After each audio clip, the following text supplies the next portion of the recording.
Good evening and welcome to the 10th and first of two Inside Government shows tonight for the fall 2020 semester here at KU Community College, and broadcast on Spectrum, Verizon Fios, the Auburn Regional Media Access, better known as ARMA, and Win 89.1, the college's radio station. I'm your host, Guy Cosentino.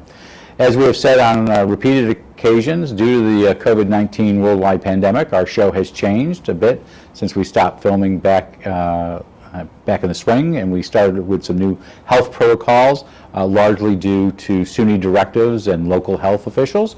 So we're only doing one taping usually per show. Today is the exception because we're going to do try one by Zoom.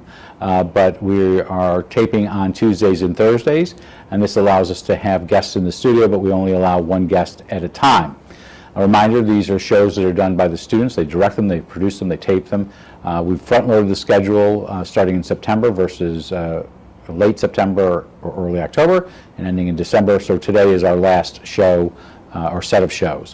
One of our first guests of the fall 2020 semester was KU County's Public Health Director, Kathleen Cuddy, who gave us a COVID-19 update and talked about matters of public health.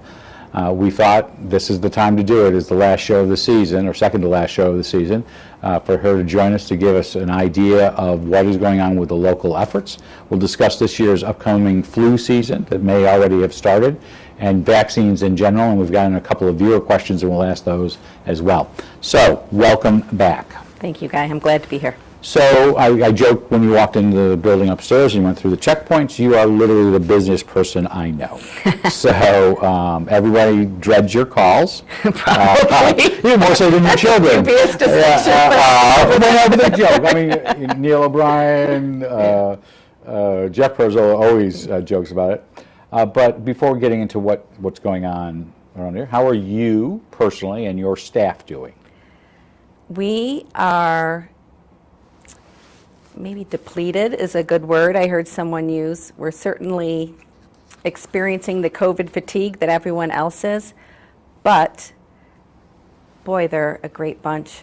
They're amazing, persistent, hanging with it.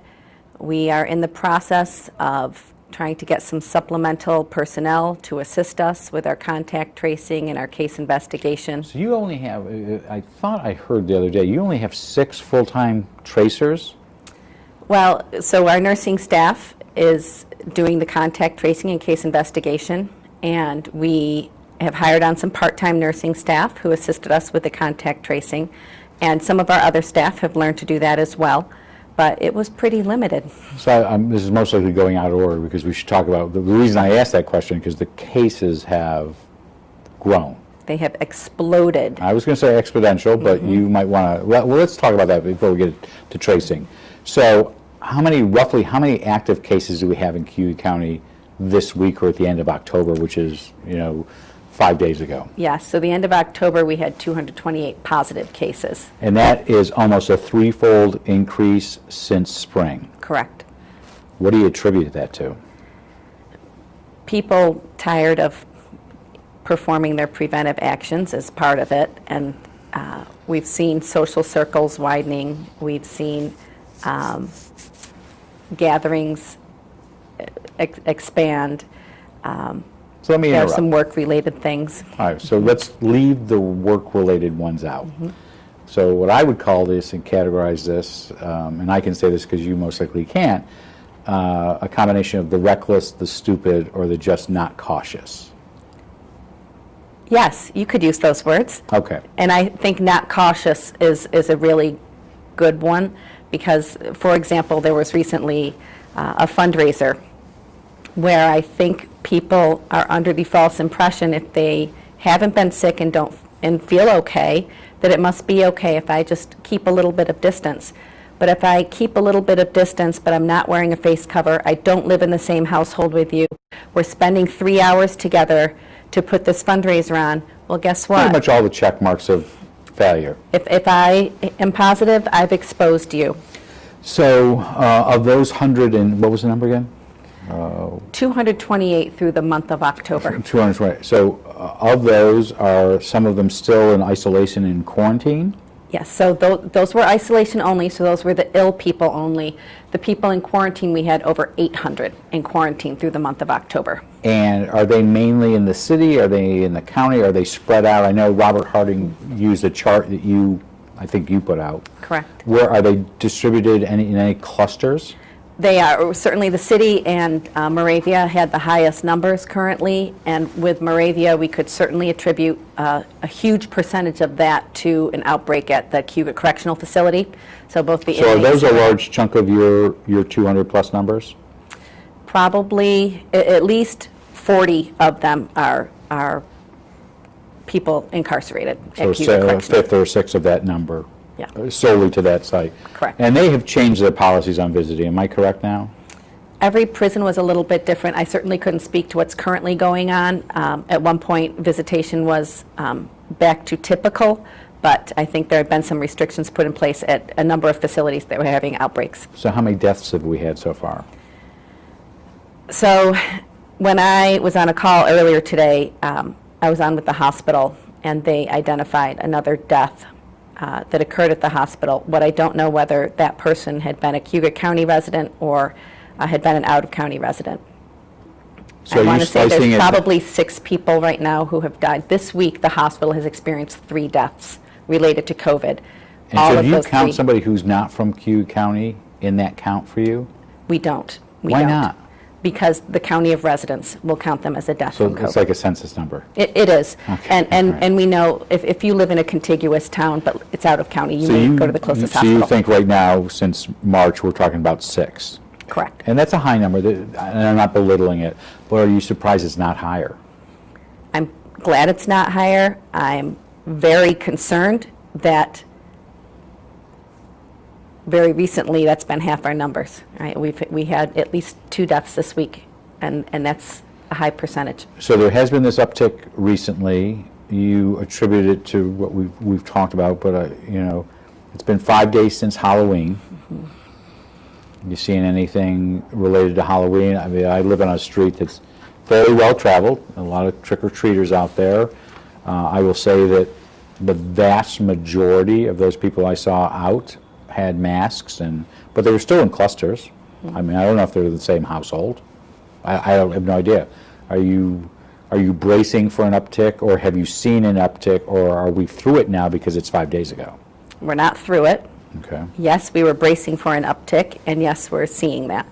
We know that Halloween parties were a couple weeks, the weekend of and the weekend before, and we definitely have connections to parties that happened each of those weekends. So the Citizen is reporting 3 hours ago, as we tape this about 2:30 on Thursday. They've got a story about a wedding at the Old Hickory, I guess it's a wedding venue, up in Cato on the 24th. So that would have been about 12, 13 days ago. What happened? There was an out-of-county guest who tested positive, and so it takes a little bit of time for that then to make its way over to Cayuga County. And so as we were limited in being able to contact those guests, we put out that notice to make people aware if they were there, that they should be watching Do you have themselves any for idea signs how and many have been symptoms. infected so far? We do not. So how big are, I've heard, this is anecdotal. I've heard about weddings, heard about baby showers, wedding showers, people having groups in their garage just to hang out. You have your ear to the ground, Guy, and it is accurate what you are Okay. hearing. So how do you identify somebody? So with that number, those numbers, the 200 and 800 respectively, how do you identify those cases? How do they come to your attention? We only count someone as a positive if we have laboratory confirmation. So it's someone who's had a test. So and the they've gone test to is either the positive. hospital or they have gone to a physician and for some whatever reason, and they've been identified that way. Correct. So a lot of this is a lot of this self-reporting. It's people, most of late, and a lot of our October numbers, we found that people initially thought that it was a change in weather or allergies that they were experiencing until the symptoms were exacerbated, and they said, maybe I ought to get tested. Or they worked for someone that said, if you have a symptom, you need to get tested. and indeed found out they were positive. So when a case comes to your attention, what happened? What are the protocols then? Our nurses each morning take the new positives. It happens throughout the day. At least twice a day we download from the state laboratory system the new positive cases. Then we assign it to the case investigator. That case investigator gets in touch with the individual. Ideally, their ordering physician would have already communicated their positive status to them. We perform a case investigation, we call it, where we talk to the person about their signs and symptoms and when they started and when they were tested. And then we talk to them about their contacts and get contact information. Then we follow up then with all those contacts and inform them that they have been exposed to someone who was positive. So with the exponential growth that you've had here in the number of cases, and again, I'll go back to where we started, is that do you, even with who you're hiring on part-time or moving people around, is that enough to do contact tracing? Because contact tracing is important to be done really, really quickly. Am I correct on that? The sooner we can do it, the better, because if you can limit the interactions that people have, you limit the likelihood the virus is going to spread. And there's all sorts of graphs and charts that can demonstrate that. So do you have enough contact tracers? Not yet. We're getting more. We're in the process. And will the state cover any of that cost? They have some grant funding they've given us that we're putting toward that use. So let's talk about schools. We'll break it up into schools. Jeff Perzola sat there the other day. We did clean the seat down. Thank you. Not because it was him, but because any guest. So he talked about the Auburn cases. Are there other schools that are having outbreaks as well? Yes, nearly every school, I believe, has had some sort of. There might be one who hasn't had a I positive think Port case. Barn is the only one. I was going to say, I think Port Barn Barn is the only one. that Yeah, I don't want to jinx them. And that, to me, that's interesting.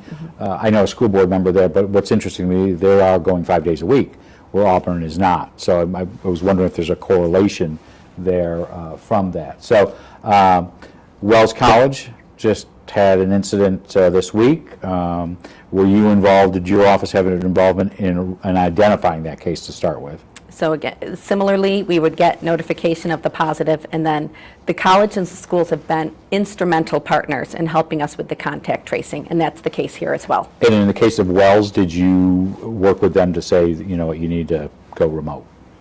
Or was that just Dr. That was their choice. Gibraltar? That was Okay. their choice, and all of these colleges, Wells included, we have had a number of consultations with them prior to the school year starting, and they had plans in place for what they would perform.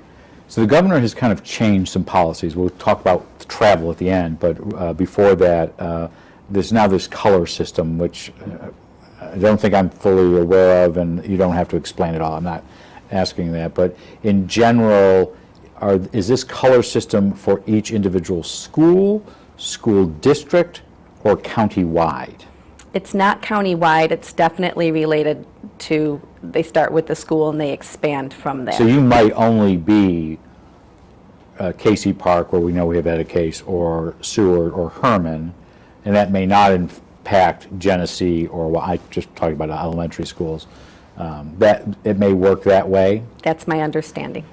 Will the county play a role in those closures as well? Because you have to do a measurement, correct, of a positivity rate. It's got to be below 3.5 or something like that? That sounds correct. And without having the information in front of me, I wouldn't want to be quoted on it, and we know that it's on our State Department of Health website. We do not do the math ourselves. All of the statistics that are based on that is done by State Health on the information that we're sending them on a daily basis. So, because the world can't get crazier in 2020.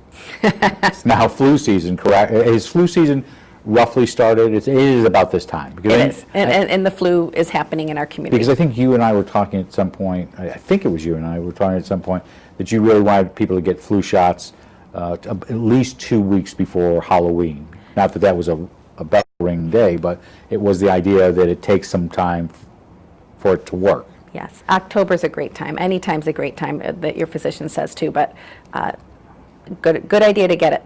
So let's go through what I will call the remedial round. Who should get vaccinated?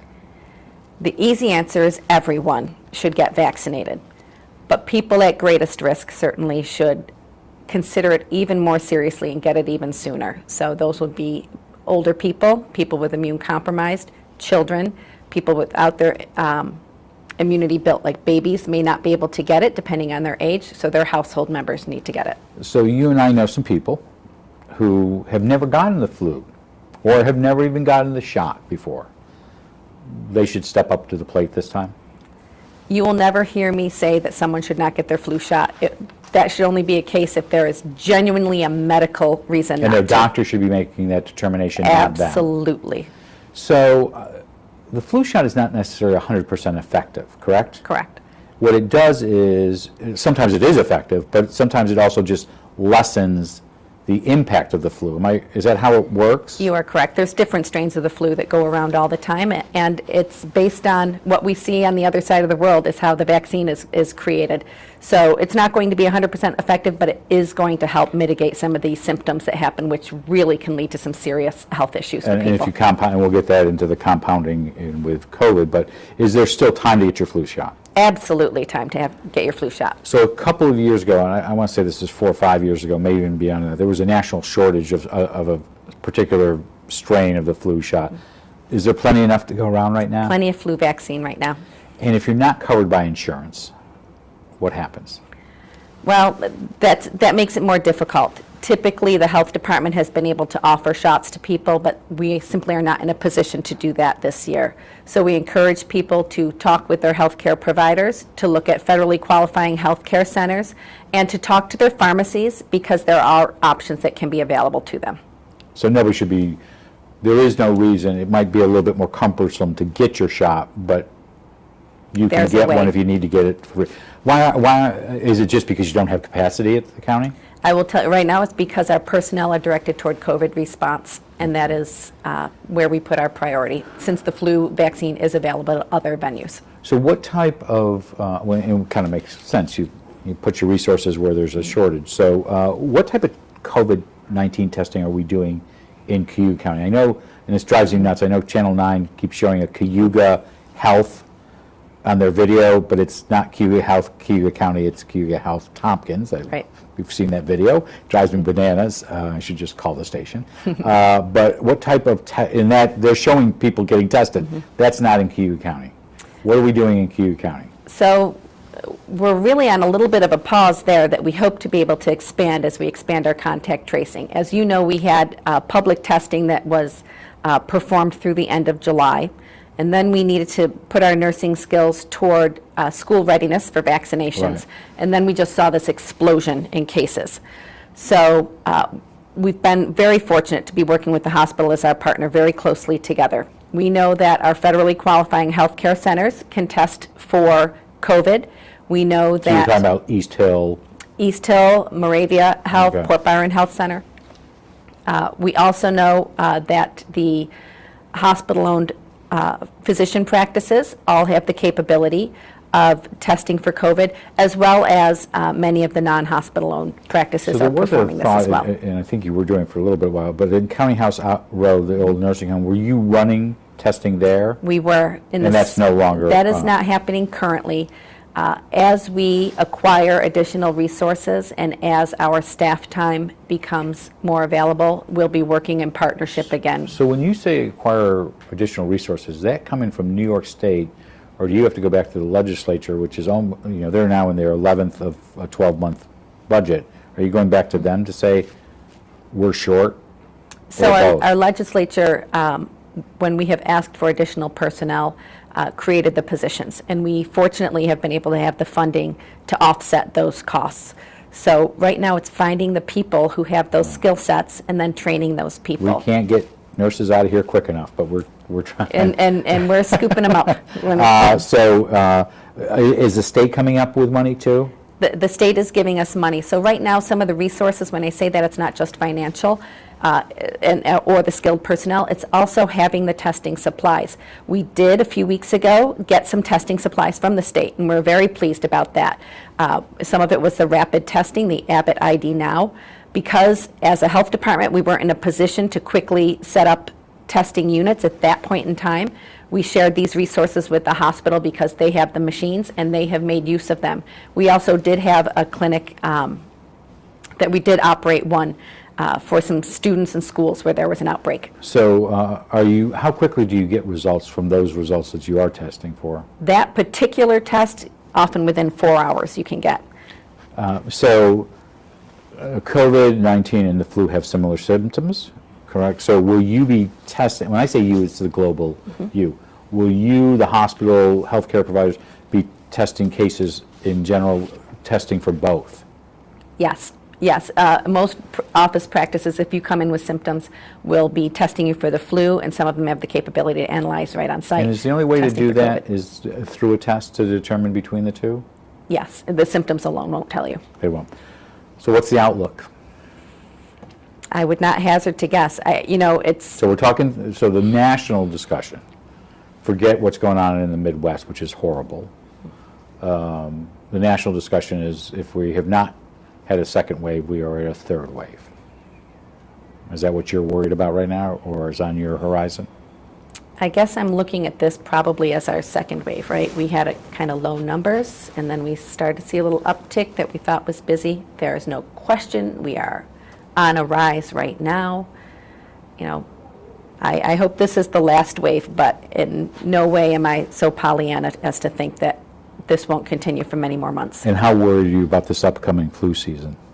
It's absolutely I mean, going you to think exacerbate the issue. But you worry about flu all the time, but is this year just going to be worse? I think what we've seen with COVID and the illness that has come to the hospital and what we know flu can do, we're all very concerned. And I say we, anyone in the So we're healthcare field. likely going to see a spike in mortality rates. It's possible. Okay. But the trend is, nationally, that's what's happening. I mean, Probably, today the New York yeah. Times reports, I looked at it just before I met you, 100,000, no country in the world has had 100,000 cases identified in one day. It's terrible. It's absolutely terrible right now. So the hope above hope is about vaccines. So where do you think we are? And I'm not talking about the politics. I would forget that. Sure. Just the practical. Where do you think, from what you're reading and what the state health department's telling you, what your own experience is, where do you think we are on a vaccine in timeline? If we have something by early spring, I'll be impressed. So that is if in the spring, if you have it, when you say spring, is that it's a vaccine or it's commonly distributed? A vaccine available for priority cases is what, in my head, I'm thinking of. So So how- by March, we have some level of vaccine in our And county. priority are healthcare workers, the elderly, high-risk people. Correct. So what about the rest of the 330 million Americans? I think it will just take time to create, think- to generate the vaccine You think that's a itself. summer, we're looking more at a summer? If I were to speculate, that's my timeline. So we've heard the president talk about the military being involved, and whoever's the president on January 20th, that may be a course there. But will the county health department have to play a role in distributing vaccines like that? Yes. In fact, we were just asked to create an updated vaccine distribution plan and submit that next week. So in doing all this, I do want to ask you about some mandates before getting into the travel and some social gathering issues. Flu shot is not mandated. Correct. Should it be? Well, that's a highly charged question. So for certain jobs, it is mandated that you get the flu shot or you wear a mask. So let me talk about the ones that you and I talk about the most, and that's children. Rubella, smallpox, those are all mandated. What's different from the flu shot to them, from a science point? Now, I'm not talking about the political side. What's the difference from a health perspective? You're probably getting to areas I'm not as proficient, but certainly the level of communicability and the mortality rates and morbidity rates that are associated with it absolutely play a factor in when vaccines are mandated. So the other thing, the flip side of the mandate issue is this issue of masks. And hopefully now that we're over Tuesday, maybe not the counting, we can have an honest discussion about masks and using them. The governor, I think, has said it is now up to municipalities, and I'm not clear if is it your village, your town, your city, or your county is wide. Should we have a mask mandate in Cuyahoga County? Have you even discussed it? We've spoken about it, we've talked about it a little bit. We would hope that a mandate wouldn't be necessary, because if you mandate something, then there has to be a consequence. And it's such a simple preventive action to take. Why should you be punished? You should want to do the right thing. Now, And wear one. at your buildings, county building, is it required, is somebody not allowed in, whether it's DMV or your office, or do they have to have, are masks mandated on county property? Masks are required when you're a worker and if you come into the building. If you do not have one, cannot have one, the worker will come out to you. So you just mentioned penalties. Let me ask you, we'll do that and then we'll finish with travel. How many patrons roughly can a local restaurant have? I think it's at 50% capacity still. So does that mean the county is running, we've read some stories where some people have been caught with over those levels. Is that the county health department doing some price checks? Yes. And is the penalty fines for noncompliance, or can you shut somebody down? We go through our typical health department process, which ordinarily is fines, unless it reaches a level where that is not effective. Have you had to shut anybody down We yet? have not. Have you fined people? Yes. Okay. How often are you going? I don't want secrets to the temple. No, there's no secrets. We have a regular schedule where we inspect restaurants, but if we receive complaints about a restaurant, we make it a point to go and check that out. So last, I've got another viewer. So the one was that restaurants was a viewer question. I should have said that at the beginning. The other one is on travel. So the governor this week and the last week, beginning of this week, has changed his policy in regards. I think before you came into the state if you were on a no-fly list, as I'll call it, or no drive list. You had to quarantine for 14 days. He's changed that now, and I know not all the regulations are out there, but somebody has to get. He's done away with that, correct? So it's now you come in, you quarantine yourself, and you get tested. So you're correct. The recommendations have switched up, and it's a challenge. So contiguous states, and they were identified to New York, it's kind of free-flowing. The traffic is so consistent and continuous. New Jersey, Massachusetts, that type of Yes, stuff. right. So where I'm going with this is we have, as you know, a lot of snowbirds here. We have mini colonies in the Carolinas. We have many colonies. Oh, you know. It's funny. And you know that, I've never heard it used that way. I'm trademarking it. And then we obviously have the state of Florida. So what happens, is the county going to, so I'm in Orlando, not at Disney, because I hope they're not open, but I don't know if they are. But I'm flying out of Disney or Tallahassee. I land at Hancock. I go into quarantine. Who do I go to do a test? Do I go to my health care provider? Are you mandated to do that? Who's going to do that? That's the big challenge. So there's the request that you have testing 3 days before you come to the state and bring your proof with you to the airport. And then you fill out a form, and the state will communicate with you through the traveler's quarantine process. So are the airlines not even allowed to have you if you don't come in with your 3-day? That is a detail I don't know. And that's not your responsibility. Right, it's not our responsibility. That's a detail I simply don't know. And that's some of the information we're finding out more of. But Because this was kind of rolled out, and then we've announced it, now we'll roll it out. The devil's in the detail. Yeah. So do you think that it will fall? Not that you don't have enough on your plate today, but I can see a lot of people coming back, especially in the spring. Where after that tax season where they've done their 6 months in a day, they're going to be calling. If they can't call to their personal physician, do they call the county health department?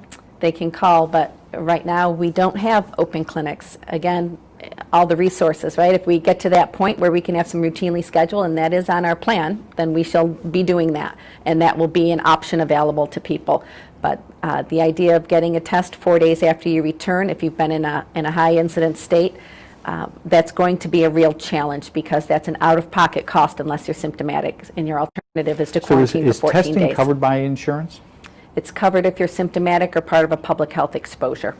Okay. Kathleen Cuddy has been our guest. I know this is not always your most favorite thing to do. I appreciate it. You've been, I think, on 5 times. You get our record. You and Jeff Perzola might have to arm wrestle for this. with gloves on, by the way. But you have been on here 5 times this year for talking about a lot of this stuff. We hope you'll come back in spring. We hope you'll have a lot of good news for us. I hope to do that as well. All right. Thank you. We hope that you and your family are safe. Thank you. You too. Our guest has been Kathleen Cuddy, the Director of Public Health for the county, and she's given us this update. And as I said, this is our last series of shows. We'll be back here in January, and I'll talk about that in just a second. But we'll hope she'll come back in to talk to us at that point. We'll be back in a moment with our most senior member of the New York State Legislative Delegation for Cuyahoga County, Senator James Seward, who first started serving Cuyahoga County in 1987 and has represented Cuyahoga County on and off for that time period. He represents the 51st Senate District. This is the second of our last two shows for the fall 2020 semester because of our front-loaded season for COVID-19. Our plan is to be back in the studio the week of January 25th or thereabouts once SUNY gives us the go-ahead to do that. So from now till then, you can send us your ideas for guests or questions, such as you did today, to Inside Government or be on the front page at cozguitho@aol.com or Inside Government, 141 Dunning Avenue, Auburn, New York, 13021. Before I depart from this show, and I will say this again at the second show as well, we are thrilled to be able to do these shows and to work with the students here at the college. The students are an integral part of this process, and we do this with them, but we could not do it without Professor Steve Keeler, Mike Morano, Doug Brill, and Jeff Sesniak, who make us look and sound good. This has been a tough semester here at Cuyahoga, as well as all colleges across the SUNY system with COVID-19, and they have done a terrific job. Specifically with the debates, particularly when we've had to do remote. We're going to try a Zoom interview in just a few minutes to see if that will work. But I want to thank them all for their efforts and their hard work and wish the students well in their finals that are coming up in the next couple weeks. I'm Guy Cosentino for Cuyahoga Community College. Thank you for watching. We hope you have a happy Thanksgiving. I can say it early, happy Hanukkah, Kwanzaa, Merry Christmas, and have a safe New Year. We hope you'll join us again back in January. But I'm here for the college, and we want to thank you for watching. Have a good night.